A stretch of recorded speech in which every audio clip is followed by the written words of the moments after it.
أعوذ بالله من الشيطان الرجيم. بسم الله الرحمن الرحيم. فذرني ومن يكذب بهذا الحديث سنستدرجهم من حيث لا يعلمون وأملي لهم إن كيدي متين. صدق اللہ العظیم.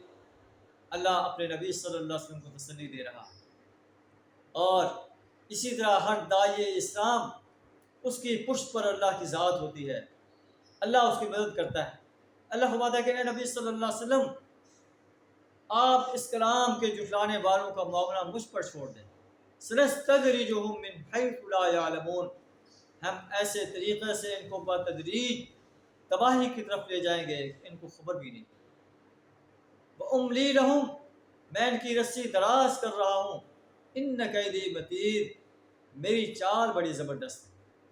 کیا آپ ان سے کوئی اجر طلب کرتے ہیں کہ جس کی چٹھی کے بوجھ تلے دبے جا رہے ہیں؟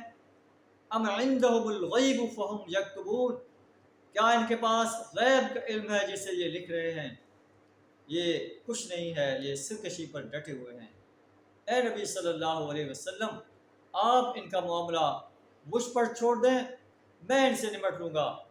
فَاصْبِرْ لِحُكْمِ رَبِّكَ وَلَا تَكُنْ كَصَاحِبِ الْحُوتِ، صبر و استقامت کے ساتھ دین کی دعوت ان کے سامنے پیش کرتے رہیں، اور مچھلی والے کی طرح نہ ہو جائیں، یعنی اس کی طرح بے صبری نہ کریں. جب اس نے اپنے رب کو پکارا وہ مکروم، جب وہ غم سے بھرا ہوا تھا، لولا ان تدارکہ نعمت من ربہ لنبذ بالعراء وهو مذموم، اگر اس کے رب کی مہربانی اس کے شامل حال نہ ہوتی تو وہ مذموم ہو کر چٹیل میدان میں پھینک دیا جاتا. لیکن اس نے اللہ کی تسبیح کی. فنادى فی الظلمات، اندھیروں میں اللہ کو پکارا، اللہ الہ الا انت سبحانک، اے اللہ تیرے سوا کوئی معبود نہیں، تو پاک ذات. انی کنت من الظالمین، میں ظالموں میں سے ہوں. فاجتباہ ربہ فجعلہ من الصالحین، آپ کے رب نے اسے برگزیدہ بنا لیا اور سارے بندوں میں شامل کر دیا. اللہ تعالی ہمیں بھی صبر و استقامت کے ساتھ دین اسلام کی دعوت کو انسانیت کے سامنے پیش کرنے کی جرأت عطا فرمائے. دین اسلام کو دیے ہوئے نظام کو اس سرزمین پر غالب کرنے کے لیے اپنا مال، جان، وقت اور صلاحیت کھپا دینے کی جرأت عطا فرمائے.